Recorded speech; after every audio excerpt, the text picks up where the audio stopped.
Andyan pala kayo. Oh, wait lang. Huwag mo na scroll. Tignan mo muna yung tumbler ko. Baka mapa-check out ka eh.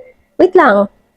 Ang tindi ng init ngayon mga mare, no? Ang feeling na hindi mo may iwasang hindi talaga mag-aircon sa mga panahon na ganito, tapos gusto mo na lang na meron kang mayat-mayang iniinom na malamig na tubig sa tabi mo. Kaya for today's video mga mare cakes, meron akong i-share sa inyo na nabili kong tumbler dito sa TikTok shop. Eto ha, limited edition lang to mga mare. Kaya kung ako sa'yo, order ka na hanggat may stocks pa kasi I'm sure na magugustuhan mo to. Ay, pasabog ka na.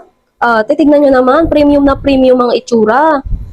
Ang ganda ng itsura! Unang kita mo pa lang, alam mo, premium na premium talaga. Mga mare, this is 1,200 ml or 40 ounces. Kaya talagang marami kang mailalagay na tubig. By the way, hot or cold water kaya nito ha. Syempre, meron na din yung kasamang stainless straw at red rubber na pwede mong ilagay sa dulo. Sturdy nga rin pala yung takip nito mga mare, kaya hindi talaga kayo mag-worry na matapon yung drinks nyo. Kung hindi mo naman bet gumamit ng straw, buksan mo lang yung lid or kaya buksan mo tong pinakatakip ng tumbler. This is a licensed collaboration ng brand ng GERM sa Coca-Cola.